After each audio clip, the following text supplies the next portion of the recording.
그러니까 이 땅에서 잠시 받는 환난은 영원한 하늘의 영광과 비교가 되지 않습니다. 우리가 주목할 것은 잠깐이 아니라 영원함을 보아야 됩니다. 하늘에 쌓아둔 소망은 그림의 떡이 아니고 먼 미래의 일이 아니라 당장 닥친 일입니다. 우리 영원한 삶을 좌우할 매우 중요하고 매우 실제적이고 매우 긴박한 일입니다. 땅에 있는 우리 장막집은 곧 무너지겠지만, 하우스가 아니라 우리 육체입니다. 우리 죽음을 말하는 거죠. 내 집이 내 몸이에요. 이게 무너진다고. 그렇지만 하늘에 있는 영원한 집은 사람 손으로 지은 집이 아니라 하나님 아버지가 지으신 집을 입혀주기 때문에 무너지지 않습니다. 그러니 하늘에 쌓아둔 소망이라는 이 귀한 말씀을 흘려듣지 마시고 마음에 품고 늘 묵상하시기를 바랍니다. 이 골로새서 편지 첫 서두에 나오기 때문에 막 지나갈 수 있어요. 막 지나갈 수 있는데 정말 귀한 말씀입니다. 그래서 오늘 타이틀도 하늘에 쌓아둔 소망, 계속 마음에 새기자고. 자, 그렇다면 하늘에 쌓아둔 소망이라는 이 귀한 말씀이 우리에게 주는 메시지는 무엇일까요? 묵상을 함께 나누고자 합니다. 첫째는 인생 무상입니다. 불교에서도 인생 무상을 강조하는데 일치되는 부분도 더러 많이 있죠. 하늘에 쌓아둔 소망이란 이 말씀에는 하늘에 소망을 두었기 때문에 땅에서의 삶은 잠시뿐이라는 그 메시지가 거기 담겨 있어요. 인생 무상이란 누구나 장례식장에 가면 곧 깨닫곤 합니다. 장례식장에 갈 때마다 느끼는 게 바로 인생 참 짧구나. 짧은 인생에 소망을 쌓아본들 얼마 못 가는 일장춘몽일 뿐입니다. 창세기 2장 17절에 선악을 알게 하는 나무의 열매는 먹지 마라. 네가 먹는 날엔 정령 죽으리라. 그래서 사람이 한번 죽는 건 정한 이치가 된 거잖아요. 누구나 죽습니다.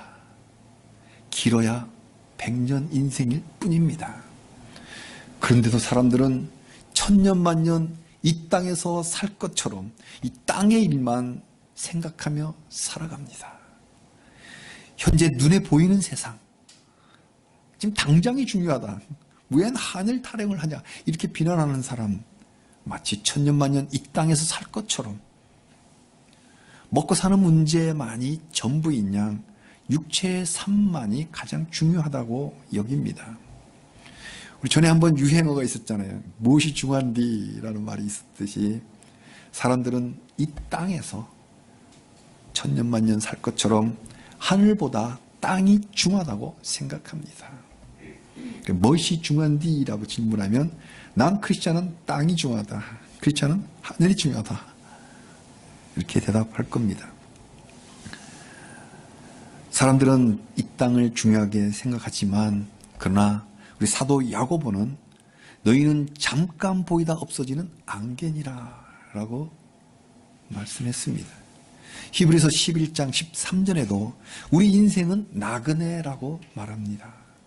이 땅에서의 삶은 일시적입니다. 템포러리. 이건 이 땅은 지나가는 여행지일 뿐인 거예요. 이 세상에서 이것도 해보고 싶고 저것도 해보고 싶고 다 해보고 싶겠지만 인생은 잠깐 동안 있다가 사라지는 안개와 같은 짧은 덧없는 삶일 뿐입니다. 이걸 모르면 마치 이 땅에서 오랫동안 살 것처럼 땅에서의 삶만을 위해서 살기 때문에 마치 지혜롭게 보이고 마치 정말 멋지게 보이지만 실제로는 어리석은 삶이고 한 번뿐인 귀한 인생을 허비하는, 낭비하는 삶이 됩니다. 우리 사랑하는 성도님들, 우리는 이 땅에서의 삶이 정말 짧음을 알고 소망을 땅에 쌓아두지 말고, 누구도 인생 짧다는 것을 부인하진 않아요. 그래서 80, 90이 호상이라는 말은 저는 도저히 이해가 안 가요. 동의할 수가 없어요. 호상이란 게 어디 있어요. 돌아가셨는데 다 마음 아프지. 거기에 그 호자를 붙일 건 이해가 안 가는데, 정작 저는 아직 80까지 살아보진 않았지만, 90까지 살아보진 않았지만 100세를 넘기는 분은 거의 없잖아요. 몇 분 안 계신데, 100세라 하더라도 그 인생 뒤돌아보면 정말 눈 깜빡할 사이일 거예요. 정말 짧은 인생이라고요. 여기까지는 다 동의를 하는데, 그 짧은 생을 이 땅에다 자꾸 소망을 쌓아둬요. 우리가 이 말씀에서 묵상하면 새겨야 될 것은, 우리 소망을 땅에 쌓아두지 말고 하늘에 쌓아두자. 영원한 하늘에 쌓아두자. 이 하늘에 쌓아둔 소망을 품으시기를 축복합니다. 둘째로, 인생은 짧은데 영혼은 영원하다. 이 말씀을 묵상할 수 있습니다. 하늘에 쌓아둔 소망이란 말씀에는 인생은 짧지만 근데 영혼은 영원하다, 길다, 영원하다, 이 말씀이 담겨 있습니다.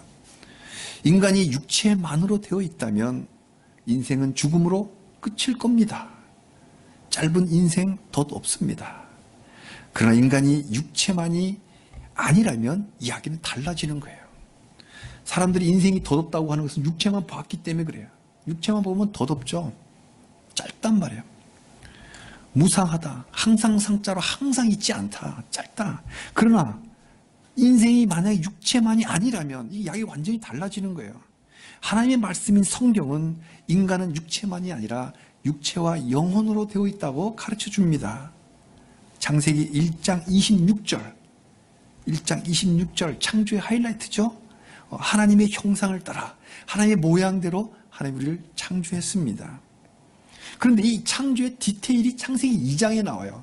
1장은 오버럴하게 전체 이야기하고 2장 가서 이 창조의 그 내력을, 이 내역을 좀 더 디테일하게 설명을 해줍니다. 2장 7절에 1장에서는 하나님의 모양대로 하나님의 형상대로 창조했다고 그러지만은 그게 도대체 뭐냐 좀 더 장세하게 나옵니다. 2장 7절에 여호와 하나님의 땅의 흙으로 사람을 지으시고 생기를 그 코에 불어넣으시니 사람이 생명이 되니라. 1장보다 조금 더 디테일하죠. 여기서 땅은 히브리어로 아다마이고 사람은 아담입니다. 그러니까 아다마로 아담을 만들었다. 여러분, 원어 성경은 우리 육체가 땅의 흙에서 왔다는 게 좀 더 실감나게 와닿죠. 우리 육체, 아다마에서 온 아담. 아담은 아담의 고유명사뿐만 아니라 우리 모든 사람의 해라는 보통명사이기도 합니다. 근데 이걸로 창조가 끝난 게 아니다는 거예요. 흙으로 지으신 것만이 아니다. 그래서 이렇게 생각을 해봤어요. 이 모양이 과연 우리 이 모양, 머리, 어깨, 무릎, 팔, 이게 하나님의 모양이 이렇게 생겼나? 하나님의 형상이 이런가? 이렇게 한번 질문을 드려서 한번 곰곰이 묵상을 해본 적이 있습니다. 이런 모양의 눈에 보이는 육체를 가진 걸로 창조가 끝난 게 아니라 이 2장 7절 후반절에 보니까 하나님이 생기, 살아있는 호흡, 하나님의 호흡을 그 사람의 코에다가 이렇게 불어 넣으시니까 그제서 비로소 생명이 된지라. 생명, 살아있는 영혼, 살아있는 영이 되는 거예요.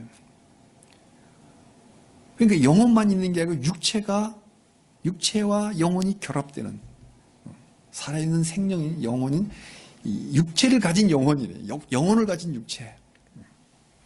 육체를 가진 영혼이 된 거예요. 그래서 인간은 하나님이 지으신 육체와 그 영이신 하나님이 영을 부어주신, 영이신 하나님이 하나님의 형상대로, 하나님의 모양대로 우리에게 영혼을 불어넣어 주신 거예요. 그러니까 우리 안에 있는 영혼이 하나님을 닮은 거예요.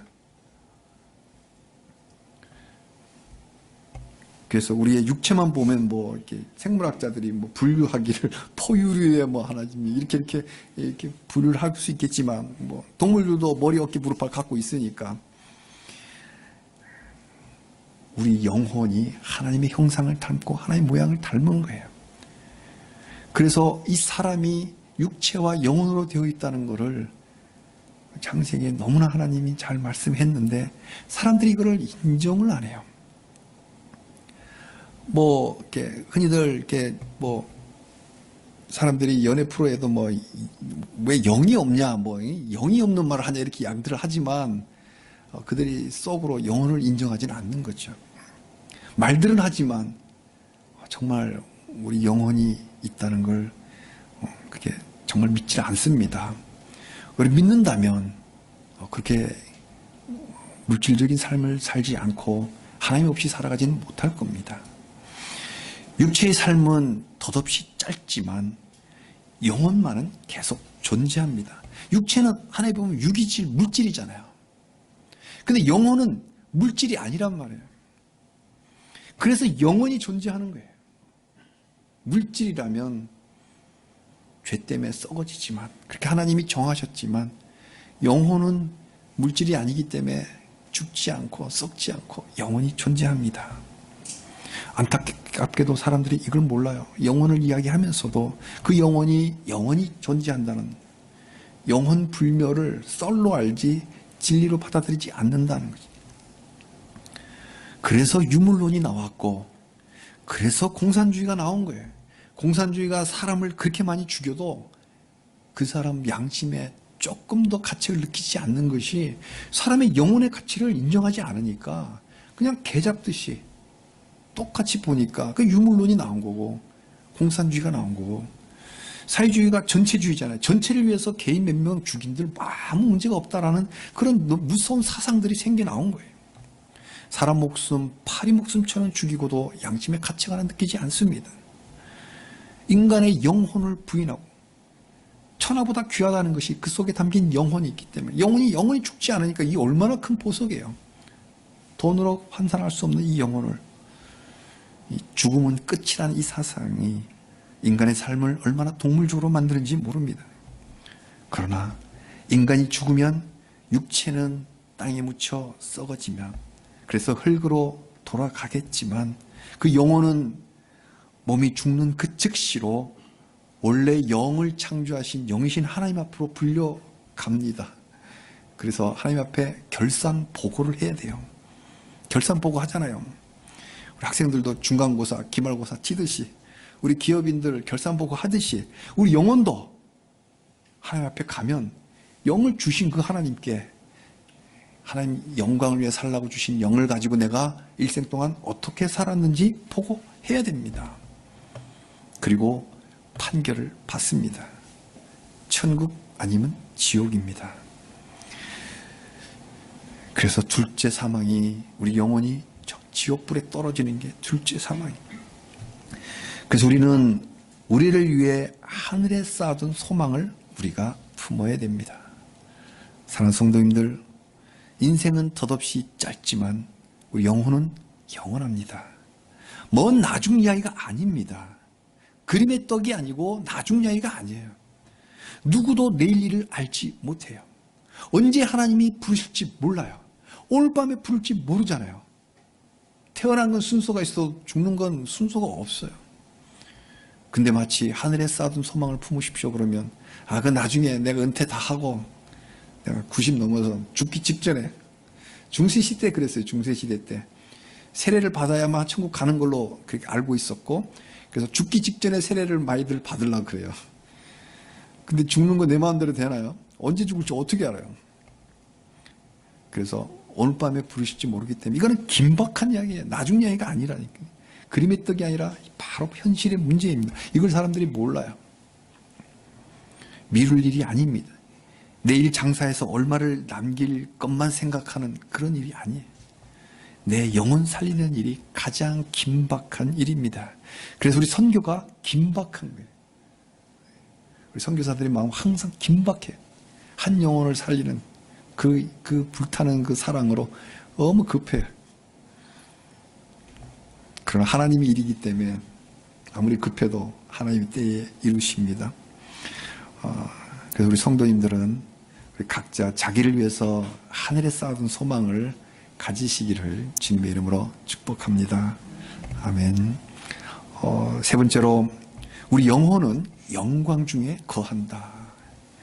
하늘에 쌓아둔 소망이란 말씀을 묵상할 때, 첫째로 하늘에 쌓아뒀다. 인생 정말 짧구나. 둘째, 하늘에 쌓아뒀다. 우리 영혼은 영혼이 있구나. 그런데 세 번째로, 이 영혼이 어디에 있을 거냐? 지옥불에 있을 거냐? 우리 주님 부활하신 그 영광의 몸 한번 보여주셨잖아요. 그 부활하신 영광 중에 계신 그 주님과 함께 있을 거냐? 이게 중요한 메시지입니다. 그런데 하늘에 쌓아둔 소망을 가진 자는 하늘에 계신 아버지, 그리고 하늘에 계신 우리 주 예수 그리스도의 그 영광스러운 몸처럼 우리 몸도 이렇게 변해서 주님과 함께 살아간다. 영원히. 아멘. 아멘. 이거 아멘으로 딱 잡으시기 바랍니다. 권력자들은 세상을 멋진 곳이라고 선전합니다. 누군가는 더 멋진 세상이라고 선동합니다. 그러나 세상이 멋진 곳이라는 말은 무지개에 불과합니다. 세상은 전혀 멋지지 않습니다. 멋진 것은 에덴이었어요. 그 멋진 에덴에서 쫓겨났잖아요. 그러니까 더 이상 멋지지 않은 거예요. 원래 하나님은 멋지게 창조하셨거든요. 좋았더라, 좋았더라. 그런데 쫓겨났잖아요. 그래서 불에서 가시가 나고 더 이상 멋지지 않습니다. 하나님 없이 육체뿐인 세상은 죄악의 장소이고 탐욕의 장소이고 배신의 장소입니다. 더 이상 멋지지 않습니다. 추하고 냄새나고 싸납고 까칠하고 교활한 장소일 뿐입니다. 그렇다고 이 세상을 하나님의 그 뜻대로 공의롭게 사는 더 나은 세상을 만드는 걸 포기하자는 말이 아니에요. 염세주의로 살자는 말은 전혀 아닙니다. 여기에 소망을 쌓아두지 말라는 말씀을 드리는 겁니다. 하나님의 뜻대로 이 땅의 삶이 공의가 강물처럼 흐르고 그리고 민생이 편안한 우리 선지서들을 쭉 묵상할 때 우리 이 땅의 삶의 정치를 향한 하나님의 메시지는 공의와 민생이었잖아요. 압축을 해보니까 공의의 민생. 그렇게 우리가 정치를 해야 돼요. 정치에 참여하고 적극적으로 우리 삶을 살아가야 됩니다. 그러나 제가 그렇게 하지 말자는 뜻이 아니라 이 말씀 속에는 우리의 궁극적인 소망은 땅에 두지 말라. 땅은 어차피 하나님을 배신한 땅입니다. 그래서 이 땅에서 성도가 살아가려고 하니까 환난의 장소입니다. 환난을 당해요. 우리 주 예수님도 세상에는 머리 둘 곳이 없다고 하셨잖아요. 그 주님을 따라가는 우리들도 당연히 머리 둘 곳이 없는 거예요. 이곳에는. 이런 세상에서 하나님 없이 사는 사람에게 내적 평안이란 건 없습니다. 이사야 57장 21절에 말씀하시기를 내 하나님의 말씀에 악인에게는 평강이 없다 하셨다. 내가 하나님께 들었네. 이사야가 악인에게는 평안이 없다. 평안이 없는 이 세상에 소망을 쌓아봐야 헛수고인 거죠. 모래성입니다. 하나님이 우리 이 땅에 보내셨기 때문에 하나님이 사명대로 우리 열매 맺으면 살아가되 여기에 소망을 두지 말라는 말씀입니다. 우리가 세상을 염세주의로 살자는 말씀이 전혀 아니에요. 이 성경을 잘 봐야 돼요. 그러니까 극과 극으로 갈 수 있는 거예요. 전혀 염세적이지 않아요. 전혀 현실적인 말씀입니다. 그러나 궁극적인 우리의 소망, 우리의 고향은 천국이다. 세상은 이미 하나님 진노 아래 놓여 있습니다. 하나님이 긍휼하시기 때문에 판결은 났지만 집행유예, 심판의 날을 자꾸 미루시는 것뿐이에요. 그 날이 언젠지는 아무도 몰라요. 우리 주님도 모른다 했잖아요. 아버지만 아신다 그랬잖아요. 집행유예만 있을 뿐이지 이미 진노 아래 놓여 있는 거예요. 우리 주님은 세상을 변화시키려고 온 게 아니라 우리 영혼을 변화시키려고 오신 거예요. 우리를 구원하러 오신 것이지. 새하늘과 새 땅을 준비하고 계시잖아요. 이미 이 땅은 진노 아래 놓여 있습니다. 어떻게 이렇게 자신 있게 이야기할 수 있냐? 성경을 잠시 덮고 세계의 역사책을 한번 들춰봅시다. 세븐스 밀레니엄이라잖아요. 그리고 세븐스 밀레니엄 이전에 선사시대부터 쭉 했을 때 우리 어릴 때부터 보았던 그 세계 4대 문명 생각나죠? 황하 문명, 이집트 문명, 메소포타미아 문명. 그 문명들이 지금 우리를 더 나은 세상으로 만들었나요? 그도 지금까지 영향을 미치고 있는 그레코 로마 문화, 그리스 로마 문화. 지금 우리 그 문화권에 있죠. 영어가 다 그리크에서 왔고 그 문화 속에 우리 살아가고 있습니다. 그 인류 역사에 우리가 지금 더 나은, 과거보다 더 나은 세상이 과연 되어 있을까요? 물론 편리하죠. 훨씬 편리한 세상이 되었지만 우리 본질적으로 이 세상에 이제 배신이 없고 서로 싸움이 없고 훔쳐가지 없고 착취가 없는 세상이 되었나요? 하나도 변하지 않았습니다. 지금 이 시간을 한번 볼까요? 현대 우리 연합체인 국가연합인 유엔이 있잖아요. 우리가 6.25 때 유엔의 힘을 도움을 받아서 우리가 이렇게 자유로운 삶을 살고 있지만 그렇다고 이 유엔이 모든 인류의 문제를 다 해결하고 있나요? 가까이 보면 지금을 보면 세계보건기구 WHO가 있죠. 이 WHO가 이 코로나 바이러스 전염병이 세계적인 대유행 팬데믹이라죠. 팬데믹 이거 미리 막지 못했습니다. 이 모두가 사람의 잘못이다 라기보다는 그 사람 속에 이 죄악 때문에 이 모든 인류의 문명이 우리를 더 나은 곳으로 이끌지 못합니다. 그 죄의 배후에는 사탄이 있어요. 이 사탄이 있기 때문에 세상은 변하지 않는 거예요. 모양만 바꿔가는 거예요. 이름만 바꾸고 계속 패션이 바뀌는 것도 살아가는 패턴이 바뀌는 것도 다 이름만 계속 새 걸로 바꾸지만 사실은 새 게 아니에요. 다 옛것이에요. 우리 주님이 오실 때라야만 이 세상이 죄악에 물든 이 세상이 심판을 받고 이 지구는 다 불처럼 다 풀어지고 새하늘과 새 땅이 임할 겁니다. 그때에야만이 정리가 됩니다.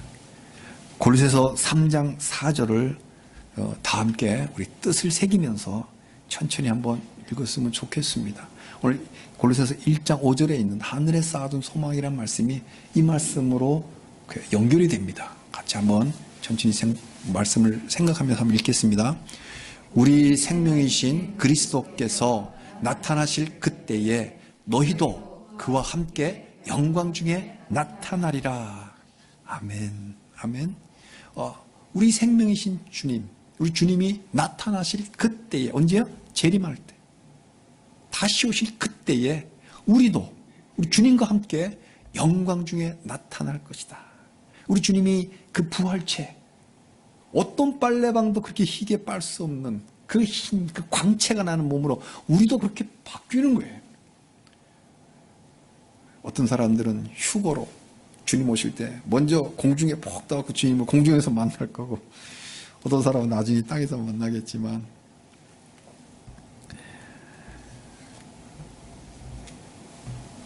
그때 우리가 주님의 영광 가운데 거하게 될 겁니다. 무슨 자격으로요? 우리를 위해 하늘에 쌓아둔 소망을 갖고 있기 때문에, 그 소망을 갖고 있기 때문에, 하늘에 쌓아둔 소망을 가진 사람은 우리 주님 다시 오실 그때 주님과 함께 영광 중에 갑니다. 근데 이 말씀을 이렇게 연결해 보면서 질문이 하나 생겨요. 저는 자꾸 생기죠. 질문이 좋은 거예요, 질문이. 그러면 예수님이 재림하기 전에 내가 죽으면 어떻게 되죠? 예수님이 다시 오실 때, 그때 우리가 영광 중에 들어가는데, 그 하늘에 쌓아둔 소망으로. 근데 내 생에 예수님 오시면 좋겠는데, 그래서 주 예수의 오시옵소서. 근데 우리 2000년 동안 기다렸잖아요. 아무도 몰라요. 근데 누군가는 봤을 때 앞으로 100년 안에는 예수님이 안 올 것 같다 이런 말도 하는 사람도 있긴 있던데, 모르는 거예요. 그죠? 내일 오실지. 그런데 과거 2000년을 뒤돌아보니까 내가 살아있는 동안에 안 오실 것 같아. 내가 예수님 오실 때보다 내가 먼저 죽을 것 같아. 그러면 어떻게 되는 거예요? 빌립보서 1장 21절에 바울의 그 고백이 생각납니다. 내게 사는 것은 그리스도니 내가 죽는 것도 유익하다. 사나 죽으나 우리는 주님과 함께 있습니다. 내가 살아서 재림을 만나면 공중에 휴거돼서 주님을 영광 가운데 만나고, 내 몸이 바로 죽음을 맞이하냐고 바로 영광스러운 몸을 바뀌겠지만, 내가 죽으면 어떻게 해요? 그 즉시로 하나님 앞에 씁니다. 그 하나님 앞에 쓸 때 우리 주님이 변호해줘요. 이게 하나님의 백성입니다. 주님의 보혈로 덮어줘요. 그러니 하나님이 나를 보고가 아니라 우리 주님의 보혈을 보고 백성으로 받아줍니다. 하나님 나 들어가는 거예요. 사랑하는 성도님들, 골로새 교회에 전해진 복음, 동일하게 우리에게도 전해진 이 진리의 말씀의 핵심은 우리를 위해 하늘에 쌓아둔 소망을 우리가 갖고 있다는 걸 알아라는 거예요. 예수님을 나의 주님을 받아들인 그 순간 우리에겐 소망이 있는데 너희를 위해서 하늘에 쌓아둔 그 소망이 있다. 이걸 알아라. 이게 편지의 핵심입니다. 인생은 짧고 영혼은 긴데 성도의 영혼은 주님의 영광 가운데 영원토록 주님과 함께 새하늘과 새 땅을 살아갈 겁니다. 이단이 그 신천지란 말을, 좋은 이름은 이단이 다 갖고 있어요. 그래서 쓰지를 못하는데 새하늘과 새 땅에서 우리 주님과 함께 주님의 그 영광된 몸을 우리가 변해서 영원토록 주님과 함께 왕노릇하며 살아갈 겁니다. 무슨 근거로? 하늘에 쌓아둔 소망 때문에. 우리 모두 이 세상 살아갈 때 어떤 환난을 당한다 하더라도 이 하늘에 쌓아둔 소망으로 힘을 내시고 견뎌내서 이 소망이 주는 그 내적 기쁨으로 늘 충만하시기를 주님의 이름으로 축복합니다. 아멘.